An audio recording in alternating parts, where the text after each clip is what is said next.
믿음으로 간절히 드리는 기도는 병든 사람을 낫게 할 것이니 주님께서 그를 일으켜 주실 것입니다. 또 그가 죄를 지은 것이 있으면 용서를 받을 것입니다. 그러므로 여러분의 죄를 믿고 선을 도와주십시오. 여러분은 하나님의 것입니다. 의인이 간절히 드리는 기도는 큰 은혜를 받습니다. 엘리야는 우리와 같은 본성을 가진 사람이었지만 비가 오지 않도록 해달라고 간절히 기도하니 3년 6개월 동안이나 땅에 비가 내리지 않았으며 같이 기도하니 하늘이 비를 내리고 땅은 그 열매를 맺었습니다. 나 형제 자매 여러분 가운데서 진리를 떠나 그릇된 길을 가는 사람이 있을 때에 누구든지 그를 돌아서게 하는 사람은 이 사실을 알아주십시오. 죄인을 그릇된 길에서 돌아서게 하는 사람은 그 죄인의 영혼을 죽음에서 구할 것이고 또 많은 죄를 덮어줄 것입니다. 아멘. 네.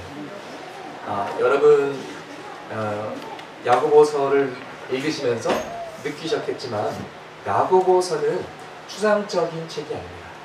어떤 이론이나 신학을 다루는 책이기보다는 실질적이고 신앙에 적용할 수 있는 그 원리 원칙들을 강조하고 있습니다. 또 신앙의 순종과 행동을, 액션을 요구하고 있습니다. 이 편지의 저자 야고보는요, 예수님의 남동생이었습니다. 그래서 똑같은 부모님을 모셨죠. 요셉과 마리아. 둘 다 정말 나사렛이라는 시골 동네에서 가난하게 태어났지만 신앙만큼은 부자였습니다. 그리고 요셉이나 마리아의 삶을 우리가 관찰해보면 그들 삶 가운데 온전한 순종이 있었던 것을 발견합니다. 그들은 겸손한 사람들이었고요. 또 사랑과 긍휼이 넘치는 사람들이었습니다. 믿음의 부모를 가진 그 모습을 예수님에게서도 야고보에서도 보습니다. 야고보는 순종. 많은 지식을 가지고 보라도 아는 것을 우리가 순종해야 된다는 것을 우리가 읽으면서 느낄 수 있습니다. 이제 야고보서를 이제 마무리하면서 마지막 키워드, 마지막에 나오는 이 컨셉트 4가지를 한번 생각해 보려고 합니다. 기도, 회복, 공동체, 구원. 이 4가지 키워드 및 4가지 컨셉트를 우리가 기억하고 야고보서를 마무리하기를 소망합니다. 먼저 첫 번째 키워드는 기도입니다. 그리고 기도라는 것은 믿음으로 기도한다는 것을 전제합니다. 믿음이 없으면 사실 왜 기도합니까? 여러분 뭐하러 납치 나가죠? 고기 잡으러. 그렇죠? 그와 마찬가지로 기도하는 이유는 기도 응답 받기 위해서, 그리고 기도 응답을 받으려면 믿음으로 기도해야 되는 것이죠. 그래서 야고보서 시작하는 부분에 아예 야고보서 1장 5절 말씀에 이렇게 6절 말씀이 이렇게 써 있습니다. 오직 믿음으로 구하고 조금도 의심하지 말라.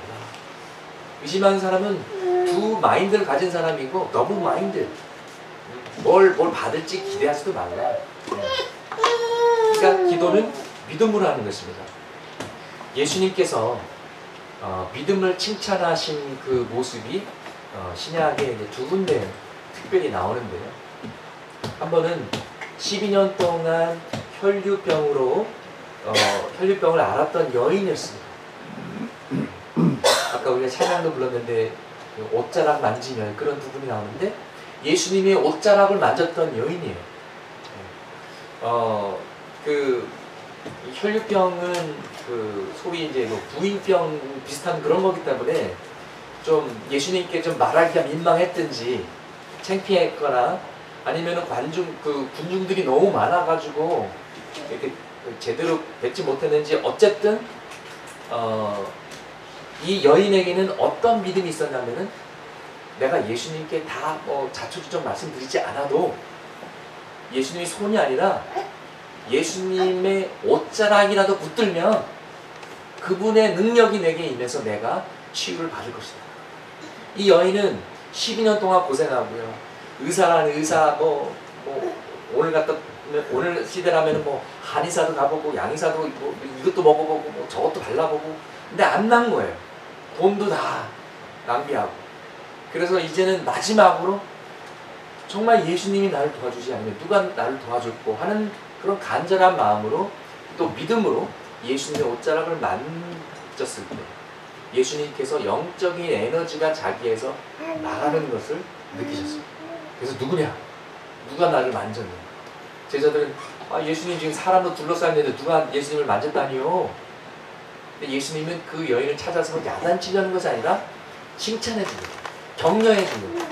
몸만 치유되는 것이 아니라 상한 마음도 치유받기를 원하셔서 잘하였도다 여인아, 네 믿음이 너를 고쳤구나.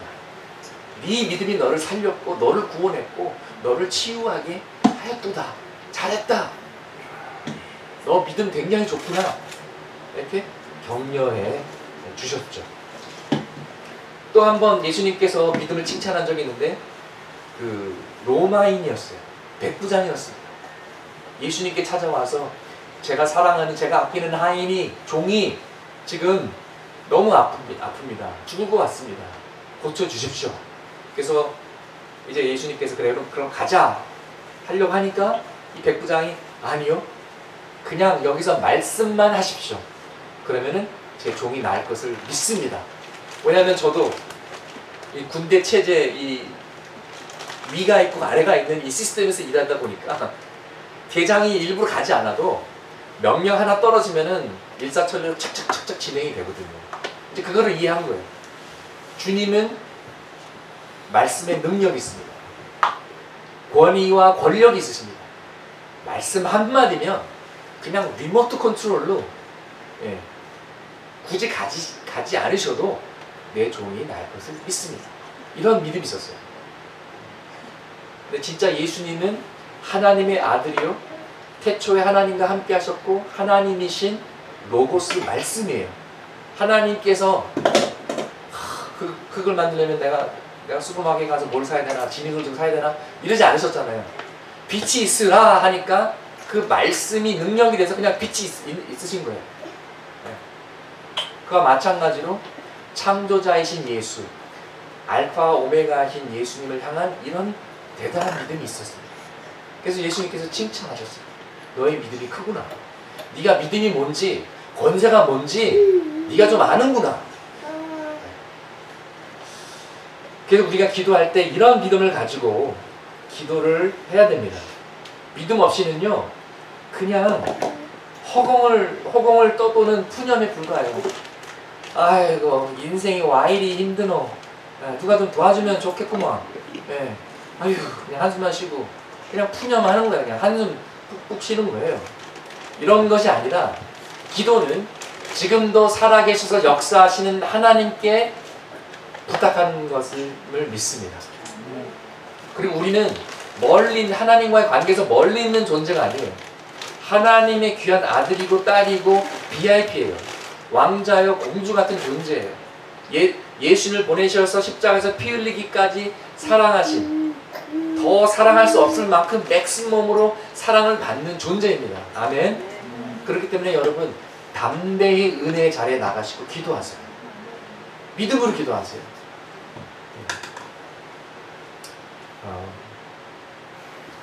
이왕 기도할 거면은요 믿음 없이 기도할 거면 아예 기도하지 않는 게 나아요. 긴가민가 그러지 마세요. 뭐 반신반의보다는 뭐 기도해서 뭐 되면 좋고 안 되면 뭐 어쩔 수 없고 뭐 밑죄 본전 이런 마인드보다는 간절한 마음 또 순수한 믿음으로 하나님을 바라보시고 하나님은 첫 번째 능력자십니다. 하실 수 있습니다. 또 하나님은 우리를 사랑하시고 선하신 분이기 때문에 하실 수 있는 것뿐만 아니라 하시기 원하십니다. 어떨 때는 우리가 기도하는 것보다도 더 원하세요. 여러분이 사랑하는 지인을 위해서 구원을 위해서 기도합니까? 하나님은 더 원하세요. 얼만큼 원하시는지 아세요? 얼만큼 원하셨으면은 본인이 제일 아끼는 아들을 십장으로 보내셨겠습니다. 여러분이 여러분 자녀를 사랑하죠. 당연히. 근데 하나님은 여러분의 자녀를 더 사랑하세요. 여러분이 여러분 자신을 사랑하시다고 생각하세요? 하나님은 여러분을 더 사랑하세요. 예. 그렇기 때문에 그런 믿음을 가지고 기도할 때 하나님이 하실 수 있을 뿐만이 아니라 하시기 원하시기 때문에 하나님의 사랑 때문이라도 이 일을 이루실 거다라는 믿음을 저버리지 말고 그것을 붙잡고 꾸준히 기도해야만 되는 것입니다. 많은 경우 우리는 한 번 기도하면 안 되면 포기해요. 예, 여러분 세상 살 만큼 살아보셨죠? 한 번 해서 되는 적 있습니까? 뭐 될 때도 있죠. 근데 2번, 3번, 4번 결국은 꾸준히 포기하지 않고 노력하는 사람이 성공을 거두는 줄 믿습니다. 그래서 여기 기도의 본으로 나오는 엘리야도 비가 다시 내리게 오게 할 때 몇 번을 기도했어요? 7번을 기도했어요. 그게 무슨 말입니까? 처음 기도했는데 아무 일도 없었어요. 엘리야는 하나님이 보내신 선지자예요. 하나님이 선택하신 하나님의 종이에요. 그럼에도 불구하고 2번 기도했는데도 아무 일이 없어요. 얼마나 창피해요. 쪽팔리잖아요. 예.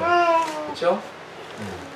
뭐 대형교회 목사님이나 뭐 굉장히 영성이 깊으신 목사님을 모시고 병원 신방을 갔는데 1번, 2번, 3번, 4번, 5번, 6번 기도했는데 아무 일도 없어요. 목사님 조금 영성이 별로인 것 같은데? 네. 그런데 7번째 기도하니까 하나님께서 응답하셨어요. 7.8기가 아니라 6.7기예요. 엘리야도 그랬기 때문에 우리도 포기하지 않고 기도하면 하나님께서 응답하신 적이 있습니다. 예수님도 겟세마네 동산에서 몇 번 기도하셨어요? 3번. 이 3번 기도하셨다는 거는 그냥 뭐 1분, 2분 기도하고 반복해서 2번, 3번 이렇게 기도하신 것이 아니라 밤새도록 기도하셨어요. 뭐 정확히 얼마큼 기도하셨는지는 모르지만 한 번 기도할 때 뭐 1시간, 뭐 3, 40분 적어도 기도하셨을 거예요. 그만큼의 간절함, 꾸준함, 인내, 땀이 들어가야 된다는 것입니다. 그래서 그 사도 중에 야고보는 하도 기도를 많이 해가지고 무릎에 그 낙타 무릎이라는 별명이 붙었을 정도로 그러니까 기도 안 하다가 기도하면 처음에는 힘들어요.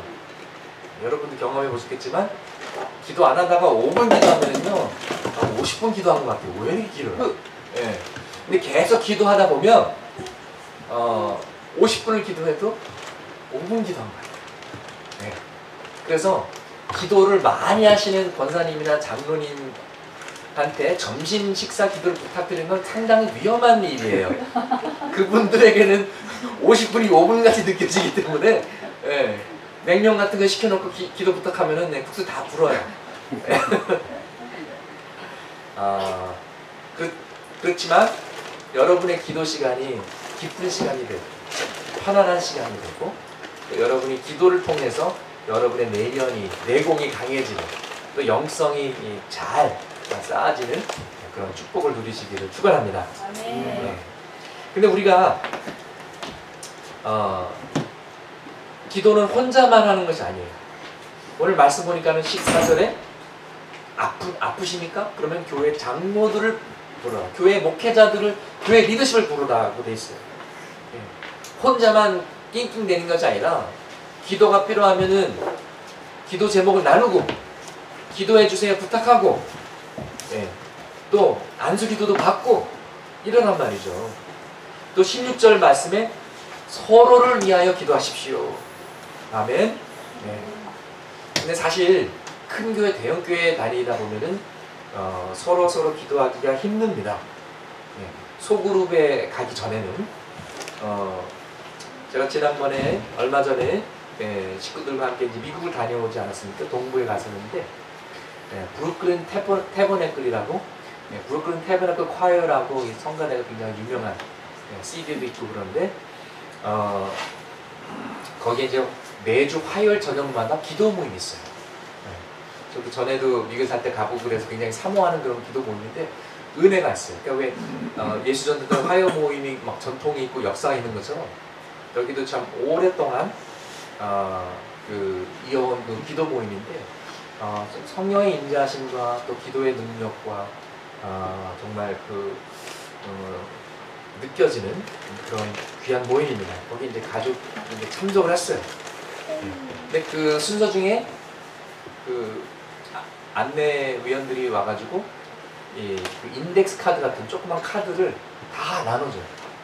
근데 그게 뭐냐면은 기도 제목이 적힌 카드예요. 예.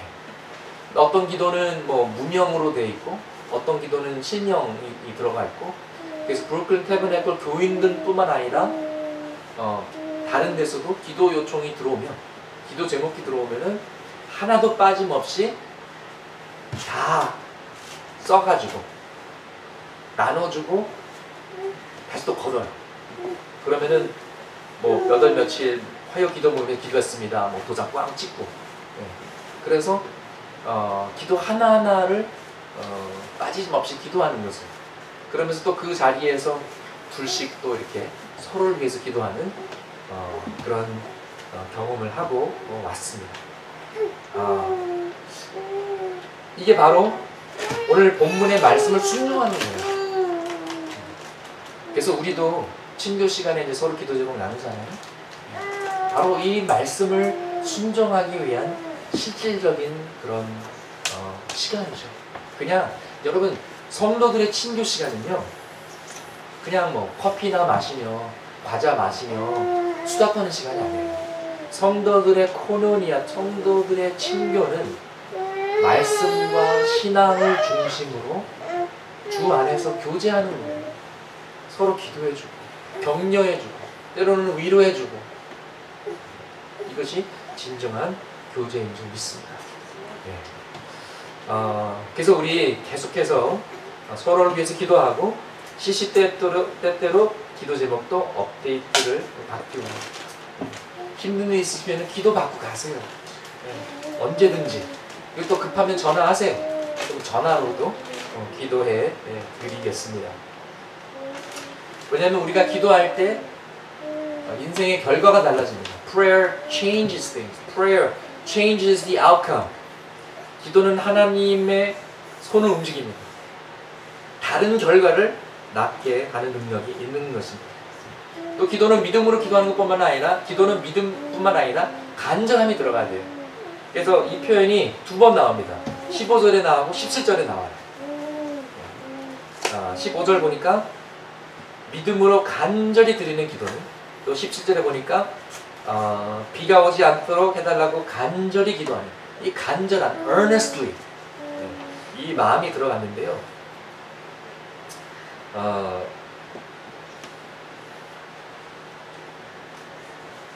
이 간절함이 어떤 것이냐?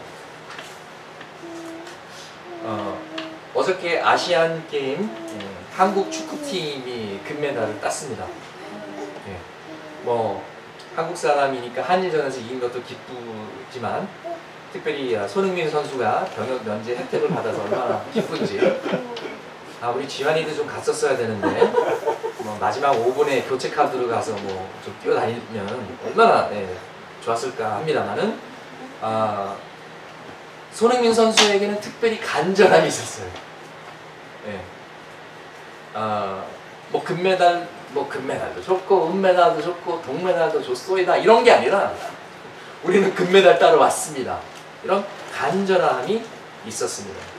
그래서 전 게임 그 우즈벡하고 축구 그 3대3 상황에서 페널티킥을 얻었을 때 황희찬 선수가 찼잖아요. 그래서 너무나 간절해가지고 못 보고 뒤로 돌아서가지고 가리고 있었잖아요. 그게 간절함이에요. 그리고 우리가 기도할 때 하나님 뭐 시간 되시면 들어주시고 뭐 바쁘시면 어쩔 수 없고 뭐 주셔도 좋고 안 주셔도 그렇게 기도하지 말라는 거예요. 간절함으로. 이왕 기도할 거면 아예 그만 아싸리 기도를 하지 말든지, 기도하려면은 뭐 긴가민가 그렇게 기도하지 말고 주시옵소서. 믿습니다. 고쳐 주시옵소서. 조르는 거예요. 또 기도하는 거예요. 저를 기억해 주세요. 우리 사랑하는 아버지 돌봐주세요. 우리 아들, 딸 챙겨주세요. 이런 간절함이 있어야 되고 믿음이 있어야 되고 꾸준함이 있어야 되고 끈질김이 있어야 되는 것입니다.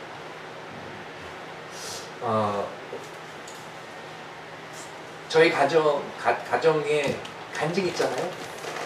저희 큰 외삼촌이 대형교회 목회도 하시고 나름대로 목회를 잘 하셨지만 모든 그런 자랑거리보다도 가장 기쁜 그 자랑거리는 본인의 부모님께서 예수를 안 믿다가 오랜 기도 끝에 예수를 믿게 된 거예요.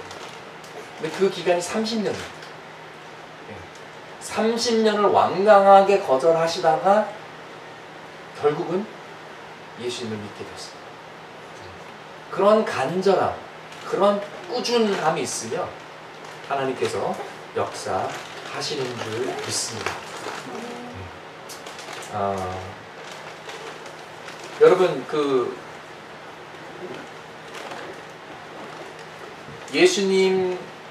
예수님께 간 중풍병자 이야기 아시죠? 4명의 친구가 있었어요. 진짜 좋은 친구예요. 이런 친구 사귀어야 돼요. 중풍병자 있으니까 예수님께 데려가면은 이 친구가 나을 수 있다. 그래서 4명이 들것에 들고 간 거예요. 근데 사람들이 너무 많아. 가까이 갈 수가 없어요. 그래서 그 지붕에 올라가가지고 지붕을 뚫고 들것을 내려가지고 그게 간절함이에요. 간절함. 한국 교회의 역사 속에 기도의 간절함이 있었어요. 온 세상에 훑어봐도 새벽 기도가 있는 교회들은 그렇게 많지 않아요. 그 이른 아침에 거의 깜깜한 밤에 왜 그랬을까요? 몸도 피곤하고 고단하고 힘들었어요. 간절함이 있었기 때문에 철야기도 밤새도록 기도하는 거예요. 금식기도 밥도 안 먹고 기도하는 거예요. 무서운데 산속에 올라가가지고 막 삼각산에 올라가가지고 막 나무 붙잡고 기도하는 거 뭐예요? 간절했기 때문에. 여러분 통성 기도는요 간절함이 없으면 안 나와요. 그냥 묵상 기도로 끝나요. 근데 통성 기도 원래부터 막 시끄럽게 외치면서 통성 기도하는 교회는 그렇게 많지 않아요. 한국 교회, 그 다음에 미국의 흑인 교회. 고통이 있는 민족들이 통성 기도를 해요. 근데 한국도 미국의 흑인 교회들도 이 통성 기도가 점점 사라진다고 해요. 이제 좀 배부르니까, 이제 먹고 살만 하니까 간절함이 없어지는 거예요. 그래서 여러분의 신앙에 열정이 있으십니까? 여러분의 신앙에 간절함이 있습니까? 말씀을 향한 목마름, 예배를 향한 간절함, 기도를 향한 간절함, 주님의 임재하심을 향한 간절함 있어야 됩니다. 그게 없으면 첫사랑이 지금 벌써 미지근해 가는 거예요. 첫사랑이 식어가는 거예요. 나도 모르게 나 스스로 아주 이 정도 믿으면 나 꽤 괜찮은 신앙인이야 자화자찬하고 있는데 실은 나도 모르게 신앙이 식어간다면 우리가 경각심을 갖고 다시 주님의 보좌 앞으로 나아가기를 소망합니다. 그럼 우리가 언제까지 기도해야 되는 거죠? 기도 응답 받을 때까지. 문을 두드리잖아요. 언제까지 두드려야 되죠? 열릴 때까지. 포기하지 말라는 것이죠. 신앙이라는 것은 절대로 포기하지 않는 것입니다. 엘리야는 몇 번 기도해서 비가 왔다고요? 7번. 아마 7번째도 안 됐으면 아마 8번 기도했을 거예요. 비가 올 때까지. 또 여러분 조지 밀러라는 고아의 아버지 잘 아시는 줄 믿습니다. 정말 수백 명의 고아들을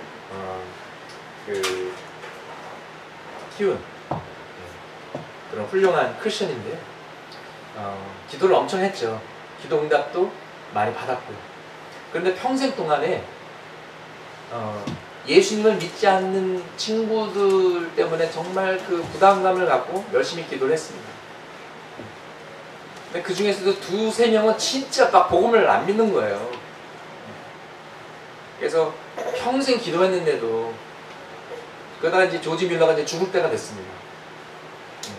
그래서 이제 병상에 누워서 이제 죽어가는데 그 중에 한 친구가 온 거예요. 예. 그래서 이제 이 조지 뮬러가 이제 죽어가면서 이 친구한테 간곡히 부탁을 합니다. 그리고 복음을 믿으라고 전합니다. 그 간절함에 감동을 받아서 결국 조지 뮬러가 죽기 전에 이 친구가 예수님을 믿어요. 평생 기도한 것이 인생 끝에 가서 응답을 받은 거예요. 그리고 또 한 친구는 이제 아프다는 소식을 듣고 찾아왔는데 이미 조지 뮬러가 죽은 거예요. 그래서 장례식을 치르면서 장례 예배를 드리는데 그 과정에서 조지 뮬러가 자신의 구원을 위해서 평생 기도했다라는 그 사실을 듣게 됩니다. 또 여기에 감동을 받아서 그 완강한 마음이 열려서 또 예수님을 믿게 됩니다. 그래서 조지 뮬러가 살았을 때는 기도 응답을 받지 못했지만 죽어서라도 하나님께서 응답하세요.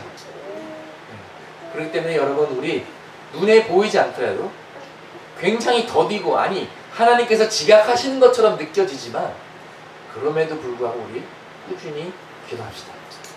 포기하지 맙시다. 그리고 그 기도가 사라지는 것이 아니에요. 하늘에 있는 그 영적인 은행에 그 기도가 쌓여서 때가 차면 그 기도 그릇이 넘쳐서, 기도 항아리가 넘쳐서 하나님께서 역사하시는 줄 믿습니다. 특별히 여러분의 부모님, 아버지, 어머니, 할머니, 조상 때부터 정말 신앙을 지키신 분들, 모태 신앙분들의 축복 중에 하나가 뭔지 아세요? 믿음의 선조들, 믿음의 선배들, 아버님, 어머님, 할아버지, 할머니 때부터 했던 그 기도가 쌓이고 쌓여서 여러분들은 별로 기도를 안 하더라도 그 축복을 누리는 겁니다, 여러분. 네. 그 특별히 어머님의 눈물 흘린 그 기도는 어디 가지 않아요. 사라지지 않아요. 평생을 화살처럼 쫓아다닙니다. 그리고 꽃감 빼먹듯이 우리는 그 축복을 누려요. 그래서 여러분, 딴 건 못하더라도요, 여러분의 가족들, 특별히 자녀들을 위해서 기도하세요. 네. 막 기도 안 받으려고 막 그러면은 잘 때 가서 기도하면 돼요. 네. 잘 때 가서 이렇게 안수 기도해 주시고 축복해 주세요. 그러면 평생 그 기도가 그 자녀를 지킬 줄 믿습니다. 네. 저나 제 아내나 다 양가 부모님이 목회를 하셨어요. 네. 그리고 또 신앙에 또 할머니들이 있었어요. 권사님들이 계셨어요. 그래서 저희는 사실 굉장히 부족한데, 저희 자신들은 그렇게 기도를 많이 하는 사람들이 아닌데 왜 기도를 하죠? 그러나 그분들만큼은 기도를 못하고 살아요. 그럼에도 불구하고 하나님께서 왜 이렇게 축복을 주실까? 왜 이렇게 은혜를 주실까? 하나님께서 그 기도를 잊지 않으시고 그 세대에 이루어지지 않더라도 그 자녀가 잘 되고 그 후손들이 잘 되는 줄 믿습니다. This is the legacy of faith. 여러분, 이것이 신앙의 유산이에요. 네. 뭐 금수저 아니라고 뭐 통곡할 이유 없어요. 그보다 더 좋은 게 있는데, 믿음의 유산이 있잖아요. 우리 부모님이 기도하는 사람이었고 믿음의 사람, 이거보다 더 좋은 게 어딨어요. 바울이 디모데에게 그랬잖아요. 너의 어머니에게 믿음이 있었고 너의 할머니에게 믿음이 있었는데 그 믿음이 지금 너 안에 있다. 할렐루야. 네. 그래서 첫 번째 키워드는 기도입니다. 또 우리 나라를 위해서, 우리 나라 민족을 사랑하신 그 목사님의 기도가 있는데요. 조지 뮬러는 자기 친구들의 구원을 위해서 평생 기도했는데, 여러분의 평생 기도는 무엇입니까? 네, 저희 큰 외삼촌의 평생 기도 제가 말씀드렸죠. 부모님의 구원. 네. 저는 한반도의 통일이고요. 한반도 전체 복음화, 물론 열방 선교, 열방 복음화 원합니다. 근데 우리 민족이 다 복음을 들었으면 좋겠어요. 우리 나라에 신뢰와 정직과 사랑과 배려와 정의가 가득했으면 좋겠어요. 제가 기억하는 한민족은, 한국 사람들은 원래 정이 많았던, 서로 돕던 민족이었어요. 인심이 풍부했던. 제가 어렸을 때도 어머니께서 부치기 하나를 구워도 옆집에다가 보내고 심부름 시켜서 보내고 논아 먹던 걸 기억합니다. 그래서 우리 민족이 다시 하나님께 돌아가기를 소망합니다. 근데 이것이 법으로 안 됩니다. 우리나라, 우리 사회를 더 좋은 사회를 만들자. 인간의 노력으로만 안 됩니다. 십자가 사랑을 깨닫고 우리가 새로 거듭나야 되고요. 마음에 감동이 있어야 되고요. 우리 자신이 먼저 깨닫고 변화되지 않으면 우리 사회를 변화시킬 수 없습니다. 우리가 먼저 사람다운 사람이 되어야 돼요. 그리고 우리의 인성이 바뀌지 않으면 공정한 사회, 안전하고 사람이 먼저 되는 사회를 구축할 수가 없습니다. 최근에도 뭐 송도에 사는 사람이 뭐 자기 뭐 주차 위반 무슨 뭐 스티커 뭐 붙였다고 막 삐져가지고 막 주차장만 막고, 보니까 또 차가 또 제가 모르는 차 같은 좀 토요타더라고요. 그래서 뭡니까 이게? 1962년 2월 강추위 속에서 나라와 민족을 사랑하셨던 김중건 목사님께서 민족 복음화의 환상과 기도라는 기도를 올리셨죠. 한번 여러분 아시지만 다시 한번 읽어드리겠습니다. 민족의 가슴마다 피 묻은 그리스도를 심어 이 땅에 푸르고 푸른 예수 그리스도의 계절이 오게 하시옵소서. 하나님 나라가 이 민족 마음마다, 가정마다, 교회마다, 사회 구석구석, 금수강산, 자연 환경에도 임하게 하시고 뜻이 하늘에서처럼 이 땅에서 이루어지게 하옵소서. 이 땅에 태어나는 어린이마다 어머니의 신앙의 탯줄, 기도의 젖줄, 말씀의 핏줄에서 자라게 하시고 집집마다 이 집의 주인은 예수님이라고 고백하게 하시고 기업주들은 이 회사의 사장은 예수님이고 나는 관리인이라고 고백하는 민족. 두메마을 우물가의 여인들의 입에서도 공장의 직공들, 바다의 선원들의 입에서도 찬송이 터져나오게 하시고 각급 학교 교실에서 성경이 필수 과목처럼 배워지고 국회나 가기가 모일 때도 주의 뜻이 먼저 무너지게 하시고 국제시장에서 한국제 물건들은 한국인의 신앙과 양심이 을에 보증수표처럼 믿어지는 민족. 여호와를 자기 하나님으로 삼고 예수 그리스도를 주로 삼는 신구약 성경을 신앙의 행위의 표준으로 삼는 민족. 민족의식과 예수의식이 하나 된 지상 최초의 민족. 그리하여 수십만의 젊은이들이 예수의 꿈을 꾸고 인류 구원의 환상을 보며 한 손에는 복음을 들고 다른 한 손에는 사랑을 들고 지구촌 구석구석을 누비는 거룩한 민족이 되게 하옵소서. 공산혁명이 휩쓸고 간 폐허의 땅 북한에도 죄악과 비리와 불의가 난무하는 남한 땅에도 혁명의 개념을 혁명한 예수의 혁명으로 이 수년 내에 대부흥이 일어나 니느웨 성처럼 회개한 민족, 해골대가 생명의 군대로 부활한 민족, 성민 코리아 되게 하옵소서. 아멘. 첫 번째 키워드는 기도고요. 두 번째 키워드는 회복입니다. restoration. 여러분, 복음과 하나님 나라의 핵심은 회복입니다. 우리가 하나님께 죄를 지었습니다. 그래서 관계가 깨졌습니다. 우리가 회개하고 용서를 구합니다. 하나님께서 용서하시고 받아주십니다. 그래서 관계가 회복되는 것입니다. 이것이 복음이에요. 하나님과 화목하고 합병하게 되는 것. Having peace with God. Ministry of Reconciliation. 그래서 예수님이 십자가를 화목제라고 부릅니다. 왜냐면 그냥 이게 말로 쉽게 해결된 문제가 아니었거든요.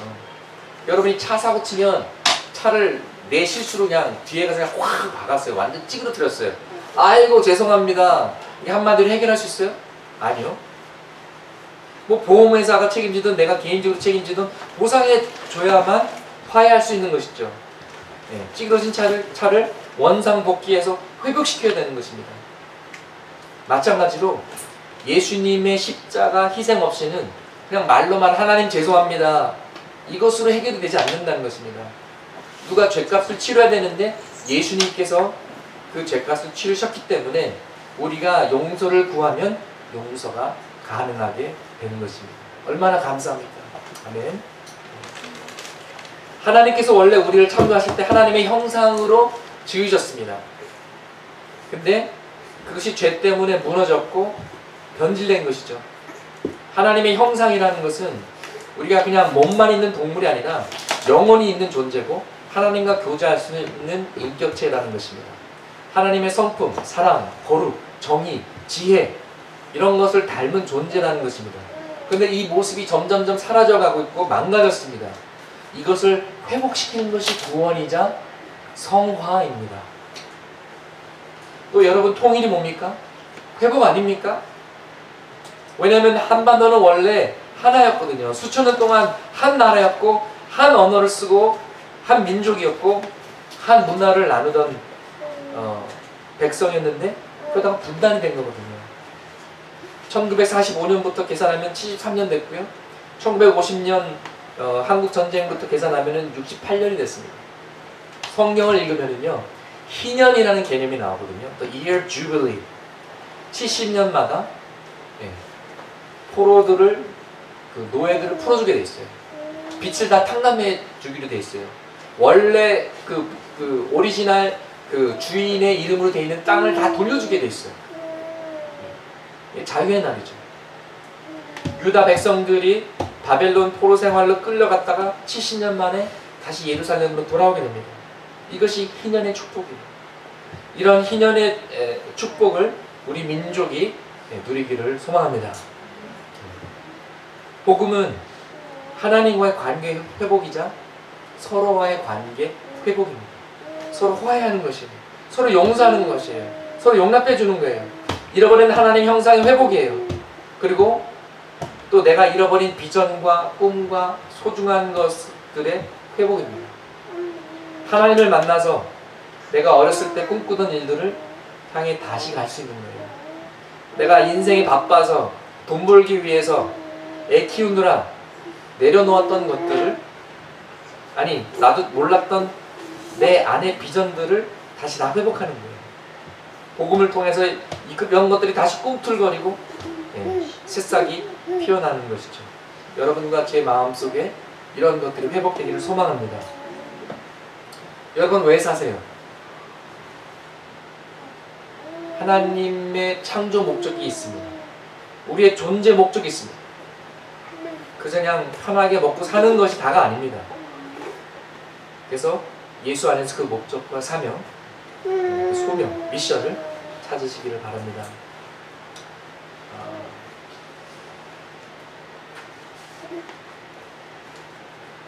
세 번째 키워드는 공동체입니다. 여러분, 신앙생활은 혼자 하는 것이 아닙니다. 보잉 747 비행기를 만들려면 혼자서 뭐 레고 만들듯이 이렇게 하는 것이 아니고요. 여러 사람이 그걸 만드는데 100만 개 이상의 부품들이 들어간다고 그래요. Over a million parts. 통일도 혼자서 하는 것이 아니고요. 우리 사회의 변화도 혼자서 할 수 있는 것이 아니에요. 대통령만 잘 뽑으면 대통령이 다 하겠지? 아니요.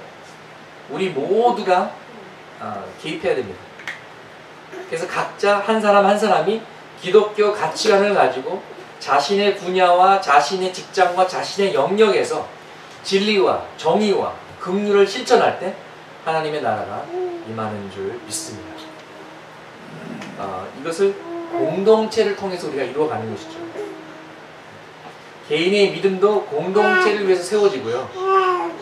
아이들 키우는 것도 부모만 고민하는 것이 아니라 공동체를 통해서 아이들이 양육을 받고 성장하고 또 공동체 안에서 좋은 롤 모델을 보는 것입니다. 저희 아들, 딸들도 제가 신앙 면에서 가르치고 싶은 것들이 많았어요. 근데 시간이 훅 지나더라고요. 얘 이렇게 벌써 컸어? 훅 자라더라고요. 근데 제가 못 가르친 것도 알더라고요. 좋은 주일학교 선생님들 만나고 전도사님들 만나가지고 그분들이 가르쳐 주신 거예요. 그렇기 때문에 공동체를 통해서 우리가 신앙도 잘하고 아이들도 키우고 또 이 나라, 이 사회도 우리가 변화시킬 수 있는 줄 믿습니다. 그렇기 때문에 주일학교 교사가 굉장히 중요합니다. 지금도 두 분이 내려가서 수고하고 계시는데요. 그분들을 위해서 기도해 주시고, 여러분들 차례가 왔을 때 정말 성심껏 임해 주시길 바랍니다. 다만 주일 아침에 부랴부랴 준비하시는 것보다 토요일 저녁에 준비해 주시면 정말 감사하겠습니다. 마지막 네 번째 키워드는 구원입니다. 기도, 회복, 공동체, 구원. 여러분, 구원보다 더 값진 선물은 없습니다.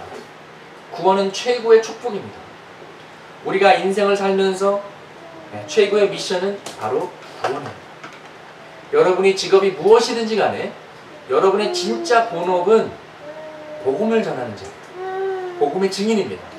그런 차원에서 여러분 모두는 선교사입니다. 여러분이 사는 세상은 선교지입니다. 우리가 굳이 아프리카나 남미나 멀리 가지 않아도 여러분 주변에는 분명히 도움이 필요한 사람들이 있습니다. 복음이 필요한 사람이 적어도 한 사람은 있습니다. 하나님의 사랑과 위로가 필요한 사람이 꼭 있을 것이고요. 지금도 격려와 기도가 필요한 누군가가 있는 줄 믿습니다. 그분들에게 복음이 되십시오. 복음을 말로도 전하고 복음을 사십시오. 복음에 들어가 있는 그 긍휼함과 그 진리와 진실됨과 이런 것들을 여러분의 언어와 행실에서 나타나기를 소망합니다. 제가 이제 목회자로 헌신하기 전에 제가 그때 생각했던 또 기도했던 내용이 있는데요. 제가 부족하지만 제가 하나님을 섬기면서 한 사람이라도 한 영혼이라도 구원할 수 있다면은 제 인생은 가치가 있습니다. 그런 생각을 했던, 그런 기도를 했던 기억이 납니다. 그런 마음으로 계속 목회를 해왔고요. 물론 한 명이 아니라 수많은 감사하게도 많은 사람들을 주님께 인도했습니다. 할렐루야. 우리 19절 20절 한번 같이 읽어보실까요? 19절 20절입니다. 나의 형제 자매 여러분 가운데서 진리를 떠나 그릇된 길을 가는 사람이 있을 때에 누구를 돌아서게 하는 사람은 이 사실을 알아주십시오. 죄인을 그릇된 길에서 돌아서게 하는 사람은 그 죄인의 영혼을 죽음에서 구할 것이고 또 많은 죄를 덮어줄 것입니다. 아멘. 그 죄인의 영혼을 죽음에서, 지옥에서 구한다라는 그런 말씀입니다. 얼마나 귀합니까? 이것이 우리의 사명입니다. 노아의 인생은 그냥 한평생 방주 짓다가 끝났잖아요. 큰 배를 만드는 것이었는데 여러분과 저의 사명은 이미 준비된 복음이라는 방주 안에 사람들을 초청하는 것입니다. 이것이 우리들의 사명이에요. 한 영혼 한 사람이라도 더 같이 천국에 가자라는 것이죠.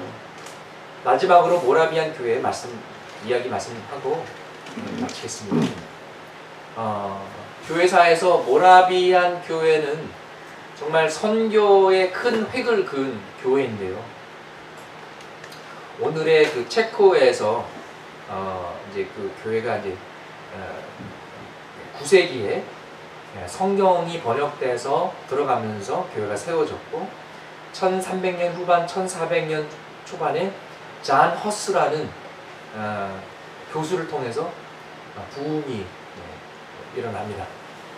여기 저희도 교수님이 계시는데 그분을 통해서 부흥이 일어나기를 소망합니다. 그러니까 종교 개혁 전에 선구자라고 할 수 있어요.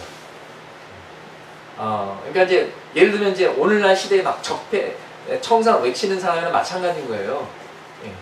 그러다가 이제 그 당시에 부패된 교회에 이제 괘씸죄에 걸려가지고 화형으로 순교하죠. 그렇지만 제자들이 이 모라비안 교회를 만들게 됩니다. 근데 이제 이 모라비아 교회가 이제 커지고 영향력이 커지면서 핍박을 받고 1700년대는 유럽에 다 흩어지게 되고요.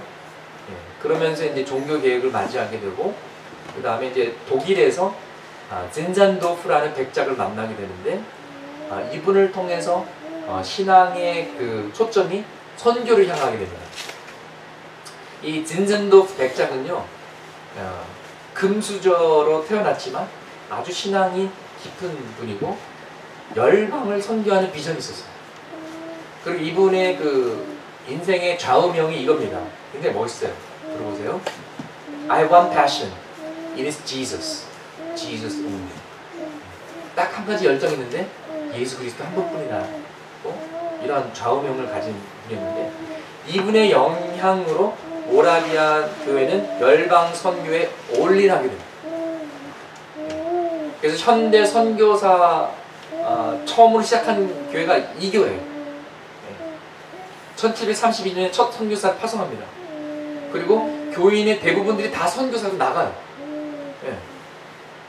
그래서 어떤 교회는 뭐 80% 다 선교사로 나가지고 교회가 문을 닫습니다. 선교사로 다 나가가지고 교회가 없어져요.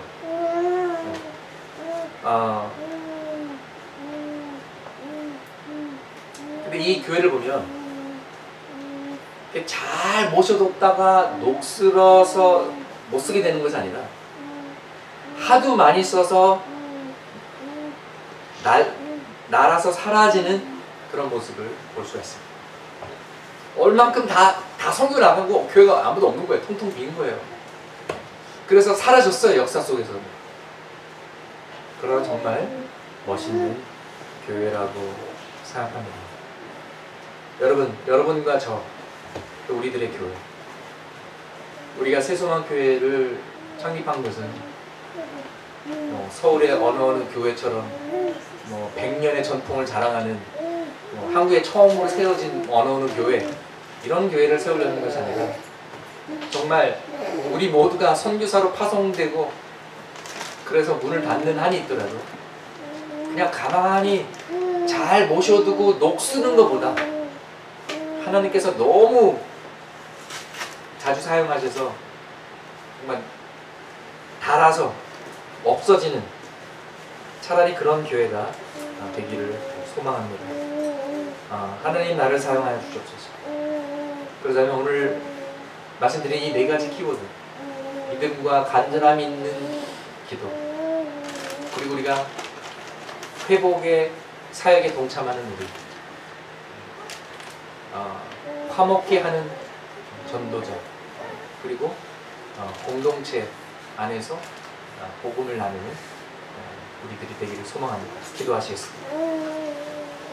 그렇습니다. 주님, 오늘 야고보서 강해를 마무리하면서 정말 야고보 사도의 가슴 속에 불타는 열정들이 무엇이었는지, 정말 성도들에게 이것만은 꼭 기억해 달라는 그의 외침이 정말 우리 마음속에 울리는 듯합니다. 그렇습니다. 주님, 우리가 기도의 사람이 되게 하여 주옵소서. 쉽게 포기하지 않게 도와주시고, 우리의 문제를 바라보면 문제가 크게 보이지만 더 크신 하나님을 바라볼 때 우리의 문제는 작게 보이는 줄 믿습니다. 우리는 혼자가 아닙니다. 공동체 안에서 회복의 역사, 또 복음과 구원의 역사를 펼쳐갈 수 있게 도와주시고, 주님, 우리가 두려워하지 말고 하나님께 모두 다 귀하게 쓰임받는, 또 그러기 위해서는 하나님이 우리 각자에게 주신 그 비전을 향해서 찾아가고 갈고 닦고 준비하는 우리들 되게 도와주시옵소서. 예수님의 이름으로 기도합니다. 아멘.